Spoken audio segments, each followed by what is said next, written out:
A former Hollywood child star with links to the highest levels of the industry has been found dead. The authorities are calling it non-suspicious.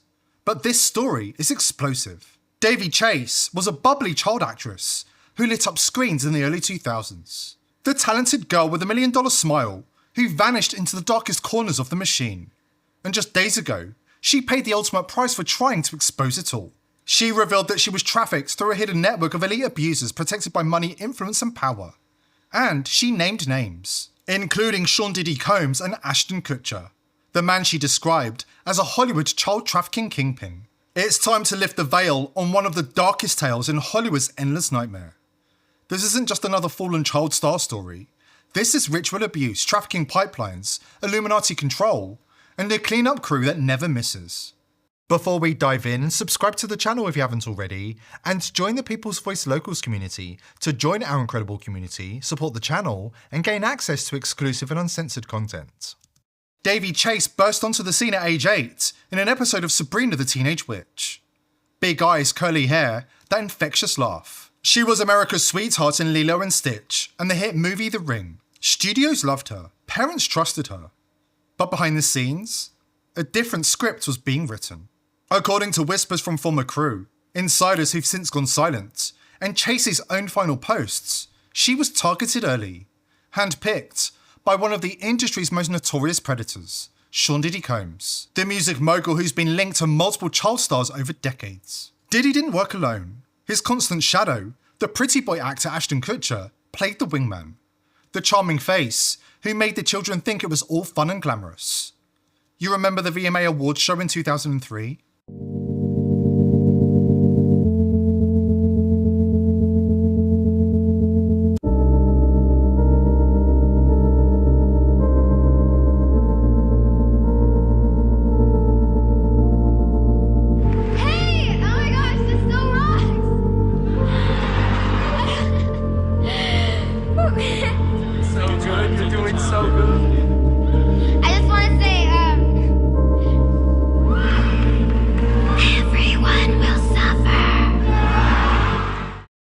Davy, barely 13, was groomed on the stage, cameras rolling live, Diddy and Kutcher picking up a child, acting with impunity, in front of millions of viewers.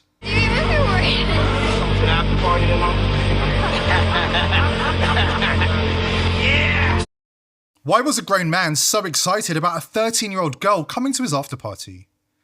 Let's look at what he did at previous VMA Awards with 13-year-olds. There's a lawsuit accusing him of allegedly SAing a 15-year-old at the VMAs a few years before he invited DeVay to his after party. But that's not all, because another alleged victim claimed that Diddy allegedly SA'd her at a VMAs after party. According to Variety, Jane Doe was 13 years old on September 7, 2000, when she tried to attend the MTV Video Music Awards. She could not get into the award show without a ticket and therefore approached several limousine drivers after the event to see if she could attend an after party. One of the drivers allegedly worked for Combs and drove the plaintiff to a party where she signed a non-disclosure agreement and accepted a drink. They went on to say that after just one drink, the plaintiff alleged that she began to feel woozy and lightheaded and made her way to an empty bedroom to lie down. Soon after, Combs allegedly entered the room with a male and female celebrity. She then alleges that she was by the male celebrity as the female celebrity watched, before allegedly being by Combs as both celebrities watched. The suit goes on to allege that after the plaintiff, who now lives in Alabama, fell into a deep depression which continues to affect every facet of her life.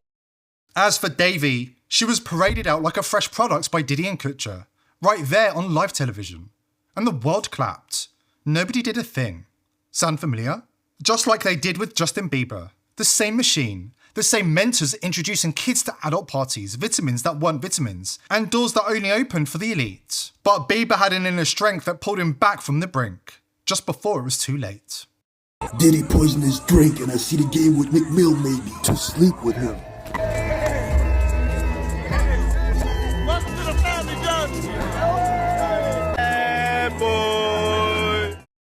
Justin survived. Just. As for Davy, they pushed her over the edge. When she aged out, around 18, she was no longer the fresh-faced commodity. They tried to flip her, offered her a new role, madam, recruiter, handler for the next generation of broken child stars. She refused. So, they discarded her, like a used rotten carcass. That's their language in the leaked emails and alleged recordings insiders have described. They'd already destroyed her credibility with the addiction they forced on her. Millions in residuals sitting untouched while she spiraled. Classic elite playbook. Fast forward to her final chapter. Davy is living in an RV with her boyfriend near Skid Row in Los Angeles, frail and battling the demons they gave her. But she still had her mind. She still remembered. Last week, she reactivated a long-dormant Instagram account, posted a series of raw, unfiltered replies to the powerful figures in the industry. She named names. She accused Diddy of years of sex trafficking and ritualistic control.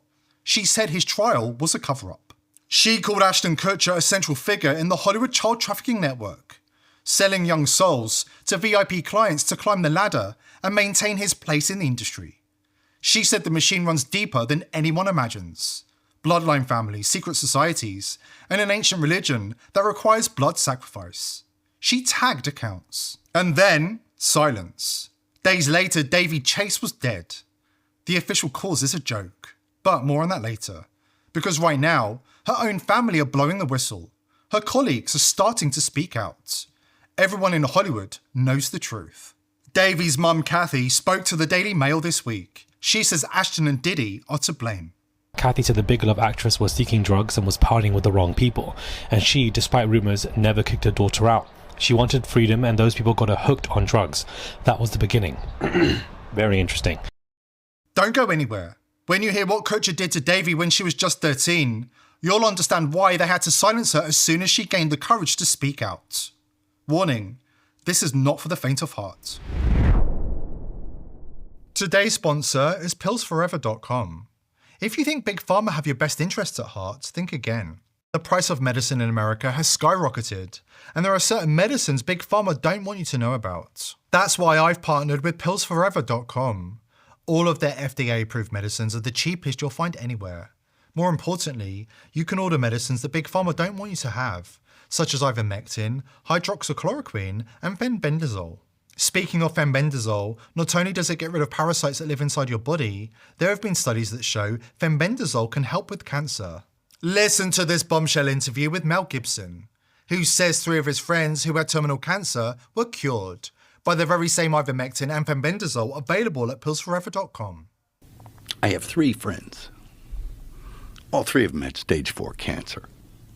All 3 of them don't have cancer right now at all. And they had some serious stuff going on. And what did they take? Jesus. They took some, what you've heard they've taken. Ivermectin? Fenbendazole? Yeah. That's I'm hearing that a lot. They drank hydrochloride something or other. Get 15% off using coupon code People's Voice at the checkout. Please click the link below this video to take advantage of this fantastic offer. The official cause?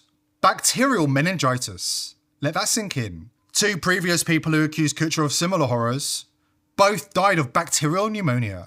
First Brittany Murphy, his former girlfriend who knew too much, then her husband. Same thing 6 months later. What are the statistical odds? She's a Scorpio. What else do you need to know? I'm a double Scorpio. Double Scorpio. She evidently collapsed in the bathroom. E.T. uncovers the details behind Brittany Murphy's tragic end. The 32-year-old who gained fame in movies like Clueless, Girl Interrupted, and 8 Mile. With questions still surrounding her Hollywood home and the suspicious spouse who died in an eerily similar way. We don't know why things work out the way they do.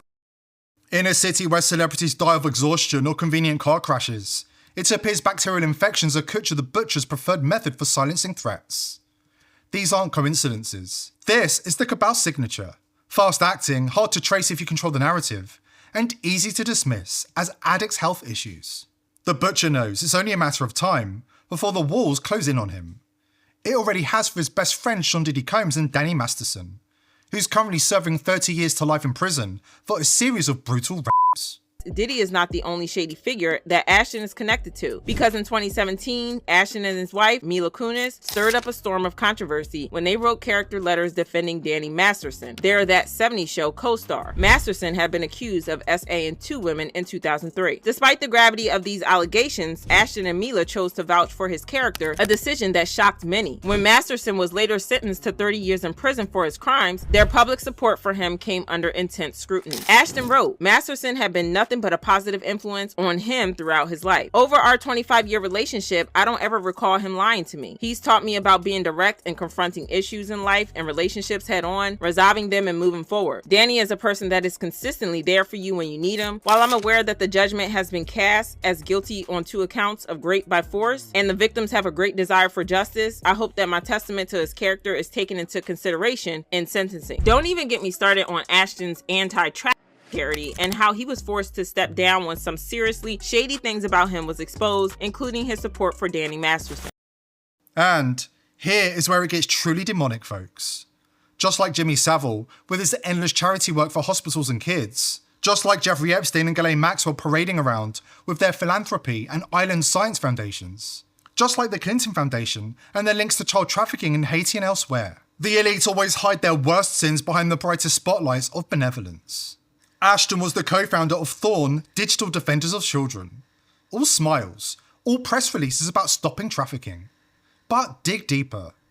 This is the same man who sat in front of a Senate hearing and admitted he had access to material involving underage kids, content the feds are feeding his organisation.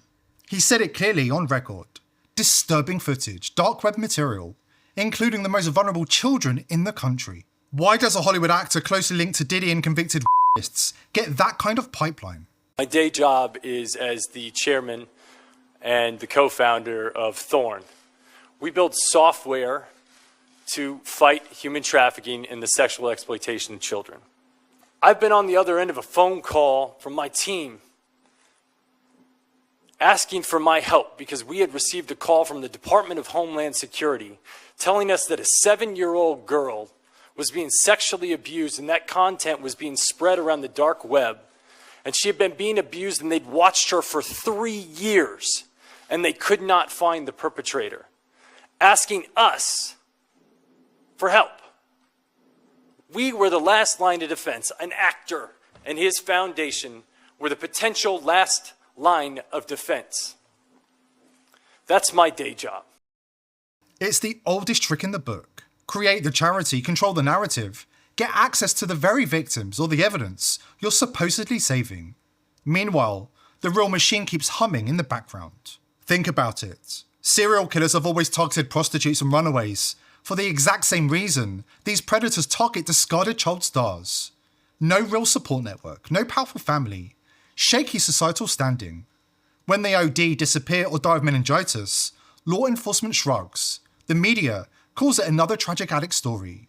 The case files gather dust. Easy prey, easy cleanup. Just like the time in 2001 when Ashton Kutcher's date was found dead, covered in blood the next morning. Kutcher told police that he thought she was covered in wine stains and left. The case was a baffling unsolved murder for years. But in 2024, a shocking new detail emerged that completely shifted the perspective on the entire case. Turns out there were witnesses to a phone call. Kutcher called the one and only Danny Masterson that night and asked for help. Chrissy Carnell-Bixler, who dated Masterson in the late 90s and early 2000s, posted an Instagram story that read, "Dear Ashton, I know the secrets your role model keeps for you. Ones that would end you. Did you forget I was there? You were on speakerphone that night you called Danny on February the 21st, 2001. I hear everything. I heard the plan. In my opinion, you're just as sick as your mentor. The walls are closing in on the Hollywood butcher. Don't let this die. Save everything. Archives are memory hold daily. Social media pages are scrubbed. Davy Chase didn't die of meningitis. She died of truth. The machine is still running. New child stars are being paraded right now. Same smiles, same dead eyes. We see you. We remember Davy. Here at TPV, we know all about the danger of exposing the elite. One of the reasons we can survive is the tools that we use. I urge you all to check out vp.net/TPV. It's not another VPN with clever marketing. It's trustless by design. Meaning even if they wanted to spy on you, they couldn't. Even if somebody holds a gun to their head, there was nothing to hand over. No Mossad backdoors like the rest of the VPN industry. No compromat, no hidden hands. Just pure verifiable privacy. This is how we fight back. Not with fear, but with technology that works for us, not against us. Go to vp.net/TPV and take yourself off their radar.